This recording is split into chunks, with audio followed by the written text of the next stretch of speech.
ਦੋਸਤੋ ਸਭ ਤੋਂ ਪਹਿਲਾਂ ਪਿਆਰ ਭਰੀ ਸਤਿ ਸ੍ਰੀ ਅਕਾਲ। ਮੈਂ ਤੁਹਾਡਾ ਵੀਰ ਤੇਜਾ ਤਲਵੰਡੀ। ਪਿਛਲੀ ਲੜੀ ਨੂੰ ਅੱਗੇ ਤੋਰਦੇ ਹਾਂ। ਸ਼ੁਰੂ ਕਰਦੇ ਹਾਂ ਪਹਿਲਵਾਨ ਫਿਲਮੀ ਸਟਾਰ ਦਾਰਾ ਸਿੰਘ ਦੀ ਆਤਮ ਕਥਾ। ਬਾਬਾ ਸ਼ਾਮ ਸਿੰਘ ਦੀ ਬਗੀਚੀ ਧਰਮੂ ਚੱਕ ਤੇ ਜਲਾਲ ਉਸਾਮਨ ਪਿੰਡ ਦੇ ਅੱਧ ਵਿਚਾਲੇ ਸੀ। 2-3 ਪੱਕੇ ਕੋਠੇ, ਇੱਕ ਵੱਡਾ ਸਾਰਾ ਪੱਕਾ ਥੜਾ ਤੇ ਉਸ ਨਾਲ ਬਗੀਚੇ ਵਿੱਚ ਜ਼ਿਆਦਾਤਰ ਅੰਬਾਂ ਦੇ ਦਰਖਤ ਸਨ। ਇਹ ਬਗੀਚਾ ਕੋਈ 2.5-3 ਬਿੱਘੇ ਥਾਂ ਵਿੱਚ ਹੋਵੇਗਾ। ਦੋ ਪਾਸੇ ਪੱਕੀ ਦੀਵਾਰ, ਦੋ ਪਾਸੇ ਡੰਡਾ ਬੋੜ ਲਗਾ ਕੇ ਬਗੀਚੇ ਦਾ ਘੇਰਾ ਇੰਨਾ ਮਜ਼ਬੂਤ ਬਣਾਇਆ ਸੀ ਕਿ ਬੰਦਾ ਜਾਂ ਤਾਂ ਜਲਾਲ ਉਸਮਾਨ ਵਾਲੇ ਪਾਸਿਓਂ ਵੱਡੇ ਗੇਟ ਰਾਹੀਂ ਅੰਦਰ ਆ ਸਕਦਾ ਸੀ ਜਾਂ ਫਿਰ ਧਰਮੂ ਚੱਕ ਛੋਟੇ ਫਾਟਕ ਵੱਲੋਂ।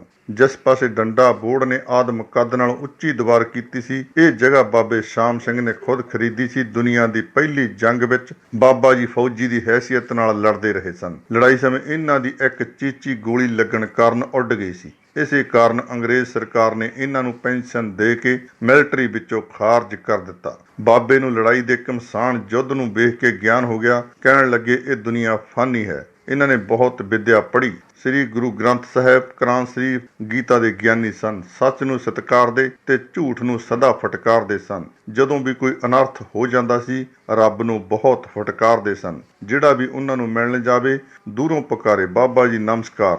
ਨਾ ਤਾਂ ਉਹ ਪੈਰਾਂ ਨੂੰ ਹੱਥ ਲਵਾਉਂਦੇ, ਨਾ ਹੀ ਖੁਸ਼ਾਮੰਦ ਪਸੰਦ ਆਦਮੀ ਨੂੰ ਪਸੰਦ ਕਰਦੇ ਸਨ। ਸਾਰੇ ਬੱਚਿਆਂ ਨੂੰ ਹਦਾਇਤ ਸੀ ਕਿ ਸਵੇਰੇ ਉੱਠ ਕੇ ਸੂਰਜ ਨੂੰ ਨਮਸਕਾਰ ਕਰਿਆ ਕਰੋ। ਇਹੀ ਰੱਬ ਹੈ। ਕਿਰਤ ਕਰਕੇ ਖਾਣਾ ਤੇ ਸੱਚ ਬੋਲਣਾ, ਇਹ ਦੋ ਗੁਣ ਵਿਦਿਆਰਥੀਆਂ ਨੂੰ ਖਾਸ ਤੌਰ ਤੇ ਸਿਖਾਉਂਦੇ ਸਨ। ਬੱਚਿਆਂ ਨੂੰ ਪੜ੍ਹਾਉਣ ਲਈ ਕੋਈ ਪੈਸਾ ਵਗੈਰਾ ਨਹੀਂ ਲੈਂਦੇ। ਹਰ ਬੱਚੇ ਕੋਲੋਂ ਪੜ੍ਹਾਈ ਦੇ ਬਾਅਦ ਕੰਮ ਕਰਵਾਇਆ ਕਰਦੇ ਸਨ। ਹਰ ਇੱਕ ਬੱਚਾ ਅੰਬ ਦੇ ਇੱਕ ਬੂਟੇ ਨੂੰ ਖੂਹੀ ਵਿੱਚੋਂ ਪਾਣੀ ਕੱਢ ਕੇ ਸਿੰਜੇ। ਅੰਬ ਦੁਆਲੇ ਬਣਾਇਆ ਛੋਟਾ ਜਿਹਾ ਘੇਰਾ 3-4 ਬਾਲਟੀਆਂ ਨਾਲ ਭਰ ਜਾਂਦਾ ਸੀ। ਜਾਂ ਫਿਰ ਰੋੜੀ ਕੁੱਟਣ ਦਾ ਕੰਮ ਵੀ ਬੱਚਿਆਂ ਕੋਲੋਂ ਲਿਆ ਜਾਂਦਾ ਸੀ। ਰੋੜਾਂ ਨੂੰ ਪਕਾ ਕੇ ਤੇ ਫਿਰ ਹਥੌੜੀਆਂ ਨਾਲ ਕੁੱਟ ਕੇ ਬਰੀਕ ਕੀਤਾ ਜਾਂਦਾ ਸੀ ਤੇ ਉਸ ਦਾ ਜੋ ਸੀਮੈਂਟ ਬਣਦਾ ਸੀ, ਬਾਬਾ ਜੀ ਉਸ ਨਾਲ ਬਗੀਚੀ ਦੀ ਕੰਧ ਬਣਾ ਰਹੇ ਸਨ। ਉਹਨਾਂ ਨੂੰ ਕੋਈ ਕਾਹਲੀ ਨਹੀਂ ਸੀ। ਦੀਵਾਰ ਭਾਵੇਂ 10 ਸਾਲਾਂ 'ਚ ਬਣੇ, ਭਾਵੇਂ 12 ਵਿੱਚ, ਉਹਨਾਂ ਕਿਹੜਾ ਕਿਸੇ ਨੂੰ ਹਿਸਾਬ ਦੇਣਾ ਸੀ। ਮੇਰੇ ਤਾਏ ਦਾ ਪੁੱਤ ਕੁੰਦਨ ਸਿੰਘ, ਜੋ ਮੇਰੇ ਨਾਲੋਂ ਉਮਰ ਵਿੱਚ 4-5 ਸਾਲ ਵੱਡਾ ਸੀ, ਬਾਬਾ ਜੀ ਕੋਲ ਪੜ੍ਹਦਾ ਸੀ। ਉਸ ਨਾਲ ਮੈਨੂੰ ਵੀ ਪਹਿਲੇ ਦਿਨ ਬਾਬਾ ਜੀ ਕੋਲ ਭੇਜਿਆ ਗਿਆ।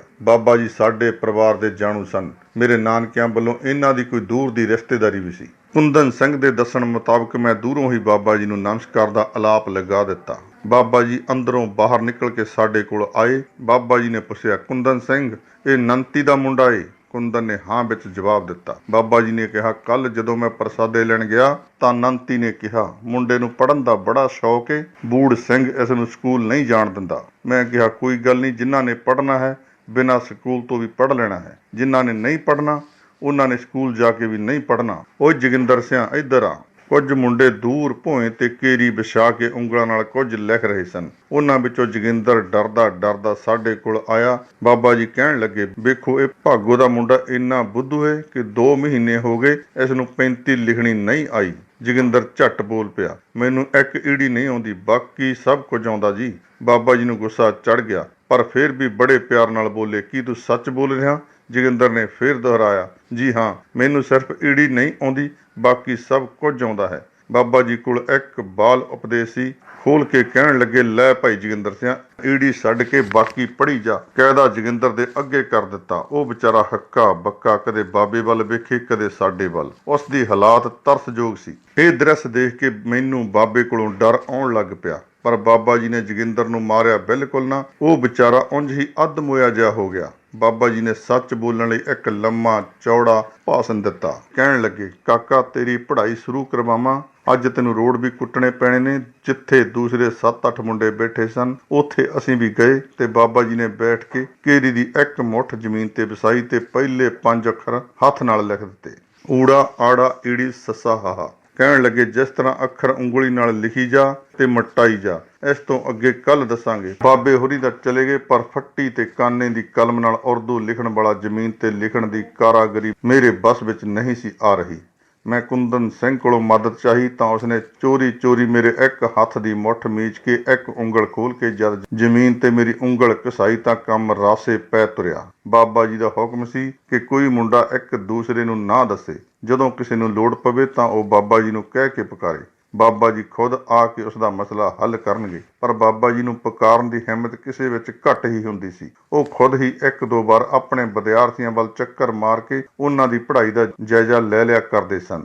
ਦੂਸਰੇ ਦਿਨ ਜਦੋਂ ਮੈਂ ਬਾਬਾ ਜੀ ਨੂੰ ਚੰਗੀ ਸੋਹਣੀ ਤਰ੍ਹਾਂ 5 ਅੱਖਰ ਲਿਖ ਕੇ ਦੱਸੇ ਤਾਂ ਬਹੁਤ ਖੁਸ਼ੀ ਹੋਈ। ਅਗਲੇ 5 ਅੱਖਰ ਲਿਖ ਕੇ ਕਹਿਣ ਲੱਗੇ, ਕੱਲ ਸਵੇਰੇ ਜਦੋਂ ਤੂੰ 10 ਅੱਖਰ ਲਿਖ ਕੇ ਦੱਸੇਗਾ ਤਾਂ ਤੈਨੂੰ ਅਗਲਾ ਸਬਕ ਦਿਆਂਗੇ। ਮੈਂ ਕਦੇ ਇਹ 5 ਤੇ ਕਦੇ ਪਹਿਲੇ 5 ਕਈ ਵਾਰ ਲਿਖ ਕੇ ਦੁਹਰਾਏ, ਫਿਰ ਬਾਬਾ ਜੀ ਦੇ ਲਿਖੇ ਵੀ ਢਾਹ ਕੇ ਦੁਬਾਰਾ ਲਿਖੇ ਤਾਂ ਮੇਰਾ ਅਗਲੇ 5 ਅੱਖਰ ਲਿਖਣ ਨੂੰ ਜੀ ਕਰੇ। ਮੈਂ ਕੁੰਦਨ ਸਿੰਘ ਦੀ ਮਿਹਨਤ ਕਰਕੇ ਅਗਲੇ 5 ਅੱਖਰ ਉਸ ਕੋਲੋਂ ਲਿਖਾ ਲਏ ਤੇ ਯਾਦ ਵੀ ਕਰ ਲਏ।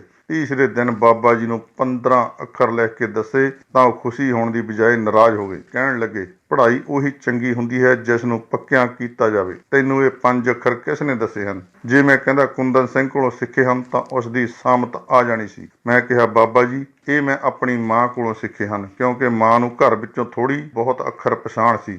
ਉਸ ਦਾ ਤਾਇਆ ਬਹੁਤ ਪੜ੍ਹਿਆ ਲਿਖਿਆ ਆਦਮੀ ਸੀ ਤੇ ਬਾਬੇ ਸ਼ਾਮ ਸਿੰਘ ਦਾ ਮਿੱਤਰ ਵੀ ਸੀ। ਕਹਿਣ ਲੱਗੇ, ਜੇ ਮਾਂ ਕੋਲੋਂ ਹੀ ਪੜ੍ਹਨਾ ਸੀ ਤਾਂ ਮੇਰੇ ਕੋਲ ਕੀ ਲੈਣਾ ਆ? ਜਾ ਚਲਾ ਜਾ ਮਾਂ ਕੋਲ। ਕੁੰਦਨ ਸਿੰਘ ਨੇ ਸਮਝਾਇਆ ਹੋਇਆ ਸੀ ਕਿ ਬਾਬਾ ਜੀ ਗੁੱਸੇ ਹੋਣ ਤਾਂ ਝੱਟ ਕਹਿ ਦਿਓ, ਬਾਬਾ ਜੀ ਭੁੱਲ ਹੋ ਗਈ, ਮਾਫ਼ ਕਰ ਦਿਓ, ਤਾਂ ਕੰਮ ਬਣ ਜਾਂਦਾ ਸੀ। ਮੈਂ ਜਦੋਂ ਭੁੱਲ ਦੀ ਮਾਫ਼ੀ ਮੰਗੀ ਤਾਂ ਬਾਬਾ ਜੀ ਕਹਿਣ ਲੱਗੇ, ਚੰਗਾ, ਤੇ ਫਿਰ ਅੱਜ ਤੋਂ ਅਸੀਂ ਤੈਨੂੰ 10 ਅੱਖਰ ਰੋਜ਼ ਲਿਖਣ ਦਿਆਂਗੇ। ਤੇ ਜਦ ਬਾਬਾ ਜੀ ਨੇ 10 ਅੱਖਰ ਲਿਖ ਕੇ ਦਿੱਤੇ ਤੇ ਕਿਹਾ, ਕੱਲ ਤੇਰੀ 35 ਦੀ ਪੜ੍ਹਾਈ ਪੂਰੀ ਹੋ ਜਾਵੇਗੀ। ਫਿਰ ਬਾਰੀ ਭੁਲਾਵੇਂ ਅੱਖਰਾਂ ਦੀ ਸੀ। ਜੇ ਤੂੰ ਭੁਲਾਵਿਆਂ ਵਿੱਚੋਂ ਪਾਸ ਹੋ ਗਿਆ ਤਾਂ ਮੈਂ ਦੱਸ ਸਕਾਂਗਾ ਤੂੰ ਕਿੰਨੀ ਛੇਤੀ ਪੜ੍ਹ ਸਕੇਂਗਾ। ਬਾਬਾ ਜੀ ਦੇ ਸੱਚ ਬੋਲਣ ਦਾ ਅੱਜ ਤੱਕ ਮੇਰੇ ਤੇ ਅਸਰ ਹੈ। ਇੱਕ ਦਿਨ ਅਸੀਂ ਸਾਰੇ ਮੁੰਡੇ ਰੋੜੀ ਕੁੱਟ ਰਹੇ ਸੀ ਤੇ ਵੱਡੇ ਗੇਟ ਦੇ ਬਾਹਰੋਂ ਆਵਾਜ਼ ਆਈ। ਬਾਬਾ ਜੀ ਦੇ ਨਾਲ ਹੀ ਕਿਸੇ ਨੇ ਜ਼ੋਰ ਦੀ ਗੇਟ ਖੜਕਾਉਣਾ ਸ਼ੁਰੂ ਕਰ ਦਿੱਤਾ। ਬਾਬਾ ਜੀ ਨੇ ਅੰਦਰੋਂ ਕੜਕਵੀਂ ਆਵਾਜ਼ ਵਿੱਚ ਪੁੱਛਿਆ, ਕੌਣ ਏ? ਪੁਕਾਰਨ ਵਾਲੇ ਨੇ ਬਾਹਰੋਂ ਆਪਣਾ ਨਾਮ ਦੱਸਿਆ ਤੇ ਬਾਬਾ ਜੀ ਨੇ ਪੁੱਛਿਆ, ਕੀ ਕੰਮ ਹੈ? ਆਵਾਜ਼ ਆਈ, ਜੀ ਮੈਂ ਤੁਹਾਡੇ ਦਰਸ਼ਨ ਕਰਨ ਆਇਆ ਹਾਂ। ਬਾਬਾ ਜੀ ਅੰਦਰੋਂ ਬਾਹਰ ਵਿਹੜੇ ਵਿੱਚ ਗਏ ਤੇ ਕਹਿਣ ਲੱਗੇ, ਭਾਈ ਦਰਸ਼ਨ ਕਰਨੇ ਆ, ਫੇਰ ਕਿਸੇ ਵੇਲੇ ਆ ਜਾਵੀਂ, ਹੁਣ ਅਸੀਂ ਕੰਮ ਵਿੱਚ ਰੁੱਝੇ ਹੋਏ ਹਾਂ। ਕਾਰਨ ਵਾਲੇ ਨੇ ਜਿੱਦ ਕੀਤੀ, ਜੀ ਮੈਂ ਬੜੀ ਦੂਰ ਤੋਂ ਆਇਆ ਹਾਂ, ਮੈਂ ਤਾਂ ਦਰਸ਼ਨ ਕਰਕੇ ਹੀ ਵਾਪਸ ਜਾਵਾਂਗਾ। ਬਾਬਾ ਜੀ ਨੇ ਇੱਕ ਵਾਰ ਗੇਟ ਵੱਲ ਤੇ ਫਿਰ ਸਾਡੇ ਵੱਲ ਵੇਖਿਆ। ਵਿਹੜੇ ਵਿੱਚ ਇੱਕ ਸਟੂਲ ਪਿਆ ਸੀ, ਉਸ ਨੂੰ ਗੇਟ ਕੋਲ ਰੱਖ ਇਸ ਤਰ੍ਹਾਂ ਬਾਬਾ ਜੀ ਗੇਟ ਦੇ ਦਰਵਾਜ਼ਿਆਂ ਤੋਂ ਥੋੜਾ ਉੱਪਰ ਹੋ ਗਏ। ਦਰਵਾਜ਼ੇ ਤੋਂ ਉੱਪਰ ਆਪਣਾ ਚਿਹਰਾ ਬਾਹਰ ਕੱਢ ਕੇ ਕਹਿਣ ਲੱਗੇ, ਲੈ ਭਾਈ ਕਰ ਲੈ ਦਰਸ਼ਨ। ਬਾਹਰ ਵਾਲੇ ਆਦਮੀ ਨੂੰ ਤਾਂ ਅਸੀਂ ਵੇਖ ਨਹੀਂ ਸਕਦੇ, ਬਾਬਾ ਜੀ ਨੂੰ ਪੱਬਾਂ ਭਾਰ ਹੋਇਆ ਵੇਖ ਕੇ ਅਸੀਂ ਡਰ ਗਏ, ਬਾਬਾ ਜੀ ਕਿਧਰੇ ਸਟੂਲ ਤੋਂ ਡਿੱਗ ਹੀ ਨਾ ਪੈਣ।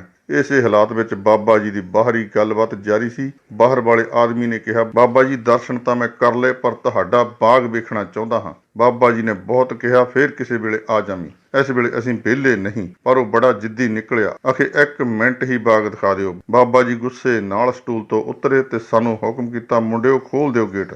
ਅਸੀਂ ਜਾ ਕੇ ਅਰਲ ਕੱਢਿਆ ਤੇ ਗੇਟ ਦੇ ਦਰਵਾਜ਼ੇ ਖੋਲ ਦਿੱਤੇ। ਇੱਕ ਅੱਧਖੜ ਉਮਰ ਦਾ ਸਧਾਰਨ ਜਿਹਾ ਬੰਦਾ ਸਾਹਮਣੇ ਖੜਾ ਸੀ। ਉਹ ਅੰਦਰ ਆਇਆ ਤਾਂ ਸਾਹਮਣੇ ਖੜੇ ਬਾਬਾ ਜੀ ਨੇ ਬਾਗ ਵੱਲ ਇਸ਼ਾਰਾ ਕਰਕੇ ਕਿਹਾ, ਵੇਖ ਲੈ ਬਾਗ। ਉਸ ਆਦਮੀ ਨੇ ਨਿੰਮੋ ਝੋਣਾ ਹੋ ਕੇ ਇੱਧਰ ਉੱਧਰ ਵੇਖਿਆ ਤੇ ਬਾਗ ਵੱਲ ਤੁਰ ਪਿਆ। ਬਾਬਾ ਜੀ ਉਸ ਦੇ ਪਿੱਛੇ ਲੱਗ ਤੁਰੇ। ਪੱਗ ਡੰਡੀ ਥਾਣੀ ਹੁੰਦਾ ਹੋਇਆ ਉਹ ਭਲਾ ਮਾਨਸ ਅੰਬਾਂ ਦੀ ਪਨੀਰੀ ਕੋਲ ਪਹੁੰਚ ਗਿਆ। ਉਸ ਦੀ ਲਲਚਾਈ ਹੋਈ ਨਜ਼ਰ ਬਾਬਾ ਜੀ ਭਾਂਪ ਗਏ ਸਨ, ਪਰ ਬੋਲੇ ਕੁਝ ਨਾ। ਉਹ ਆਦਮੀ ਬਾਗ ਦੀ ਤਾਰੀਫ ਕਰਦਾ ਜਾਂਦਾ ਸੀ, ਪਰ ਬਾਬਾ ਜੀ ਚੁੱਪ ਸਨ। ਜਦੋਂ ਉਹ ਅੰਬਾਂ ਦੀ ਪਨੀਰੀ ਕੋਲ ਰੁਕਿਆ ਤੇ ਤਾਰੀਫ ਕਰਕੇ ਕਹਿਣ ਲੱਗਾ, ਬਾਬਾ ਜੀ ਜੇ ਮੈਨੂੰ ਪਨੀਰੀ ਵਿੱਚੋਂ 1-2 ਬੂਟੇ ਦੇ ਦਿਓ ਤਾਂ ਬਹੁਤ ਮਿਹਰਬਾਨੀ ਹੋਵੇਗੀ। ਬਾਬਾ ਜੀ ਨੇ ਕੜਕਵੀਂ ਆਵਾਜ਼ ਵਿੱਚ ਕਿਹਾ, ਨਿਕਲ ਜਾ ਝੂਠਿਆ, ਮੇਰੇ ਬਾਗ ਵਿੱਚੋਂ ਅੰਬਾਂ ਦੇ ਬੂਟੇ ਦੇਣੇ ਤਾਂ ਇੱਕ ਪਾਸੇ, ਮੈਂ ਤੇਰਾ ਪਰਸਾਵਾਂ ਵੀ ਇਸ ਪਨੀਰੀ ਤੇ ਨਹੀਂ ਪੈਣ ਦੇਣਾ। ਉਹ ਲੱਗਾ ਕੁਝ ਉਜਰ ਕਰਨ, ਪਰ ਬਾਬਾ ਜੀ ਨੇ ਉਸ ਨੂੰ ਧੱਕੇ ਮਾਰਨੇ ਸ਼ੁਰੂ ਕਰ ਦਿੱਤੇ। ਉਸ ਦੀ ਇੱਕ ਨਾ ਸੁਣੀ ਤੇ ਗੇਟ ਤੋਂ ਬਾਹਰ ਕੱਢ ਕੇ ਹੀ ਸੁੱਖ ਦਾ ਸਾਹ ਲਿਆ। ਸਾਨੂੰ ਗੇਟ ਬੰਦ ਕਰਨ ਲਈ ਕਿਹਾ ਤੇ ਕਹਿਣ ਲੱਗੇ, ਇਹ ਲੋਕ ਕਿੰਨੇ ਝੂਠੇ ਤੇ ਫਰੇਬੀ ਹਨ। ਇਹ ਆਦਮੀ ਘਰੋਂ ਤਾਂ ਚੱਲਿਆ ਹੋਣਾ ਅੰਬਾਂ ਦੇ ਬੂਟੇ ਲੈਣ, ਤੇ ਇੱਥੇ ਆ ਕੇ ਸੱਚ ਬੋਲਣ ਦੀ ਬਜਾਏ ਝੂਠ ਬੋਲ ਕੇ ਸਾਨੂੰ ਬੇਵਕਤ ਬੇਜ਼ਾਰ ਕੀਤਾ। ਅਸੀਂ ਇਹ ਅੰਬਾਂ ਦੀ ਪਨੀਰੀ ਲੋਕਾਂ ਵਾਸਤੇ ਹੀ ਲਾਈ ਹੈ ਅਤੇ ਬਹੁਤ ਸਾਰੇ ਬੂਟੇ ਲੋਕ ਵੀ ਲੈ ਗਏ ਹਨ। ਇਸ ਦੁਸ਼ਟ ਨੂੰ ਇਸ ਗੱਲ ਦਾ ਗਿਆਨ ਵੀ ਹੋਵੇਗਾ, ਤਾਈਓ ਤਾਂ ਫਿਰਦਾ ਫਿਰਦਾ ਪਨੀਰੀ ਕੋਲ ਜਾ ਪਹੁੰਚਿਆ। ਅਖੇ ਮੈਂ ਦਰਸ਼ਨ ਕਰਨ ਆਇਆ ਹਾਂ, ਇੱਕ ਝੂਠ। ਅਖੇ ਮੈਂ ਬਾਗ ਵੇਖਣ ਆਇਆ ਹਾਂ, ਦੂਜਾ ਝੂਠ। ਯਾਦ ਰੱਖੋ ਮੁੰਡਿਓ, ਝੂਠ ਬੋਲਣ ਵਾਲਿਆਂ ਨੂੰ ਅੰਬ ਨਹੀਂ ਧੱਕੇ ਖਾਣੇ ਪੈਂਦੇ ਹਨ। ਤੁਸੀਂ ਬਾਬਾ ਸ਼ਾਮ ਸਿੰਘ ਦੇ ਸਿੱਸੋ, ਜ਼ਿੰਦਗੀ ਵਿੱਚ ਕਦੀ ਝੂਠ ਨਾ ਬੋਲਣਾ। ਅਣਜਾਣੇ ਜਾਂ ਜਾਣ ਬੁੱਝ ਕੇ ਕੋਈ ਗਲਤੀ ਹੋ ਜਾਵੇ ਤਾਂ ਘਰੋਂ ਮਾਰ ਦੇ ਡਰ ਤੋਂ ਝੂਠ ਨਾ ਬੋਲਣਾ। ਮਾਰ ਦੀਆਂ ਸੱਟਾਂ ਦੀ ਦਰਦ ਤਾਂ ਥੋੜੇ ਸਮੇਂ ਵਿੱਚ ਭੁੱਲ ਜਾਓਗੇ, ਪਰ ਝੂਠ ਬੋਲਣ ਦੀ ਤੋਹਮਤ ਦੀ ਦਰਦ ਸਾਰੀ ਉਮਰ ਨਹੀਂ ਭੁੱਲ ਸਕੋਗੇ। ਜਾਓ ਤੇ ਰੋੜੀ ਕੁੱਟੋ। ਮੇਰੇ ਨਾਲ ਇਸ ਝੂਠੇ ਆਦਮੀ ਨੇ ਤੁਹਾਡਾ ਵੀ ਵਕਤ ਬਰਬਾਦ ਕੀਤਾ। ਇੱਕ ਗੱਲ ਹੋਰ, ਬਾਬਾ ਜੀ ਦੀ ਬੜੀ ਸਿਫਤ ਵਾਲੀ ਸੀ। ਸਮੇਂ ਨੂੰ ਪਹਿਲਾਂ ਦਰਜਾ ਦਿੰਦੇ ਸਨ। ਹਰ ਕੰਮ ਵਕਤ ਨਾਲ ਕਰਨਾ ਆਪਣਾ ਧਰਮ ਬਣਿਆ ਹੋਇਆ ਸੀ। 8 ਪਹਿਰੀ ਪ੍ਰਸਾਦਾ ਛਕਦੇ ਤੇ 8 ਪਹਿਰੀ ਬਦਾਮਾਂ ਦੀ ਸਰਦਾਈ ਘੋਟ ਕੇ ਪੀਂਦੇ। ਪ੍ਰਸਾਦੇ ਰੋਜ਼ ਦੇ 3 ਛਕਿਆ ਕਰਦੇ ਸਨ। ਅਚਾਰ ਤੇ ਘਿਓ ਨਾਲ ਪ੍ਰਸਾਦੇ ਧਰਮੂ ਚੱਕੋਂ, ਜਲਾਲੋਂ ਜਾਂ ਸੈਦਪੁਰੋਂ ਮੰਗ ਕੇ ਲਿਆਉਂਦੇ ਸਨ।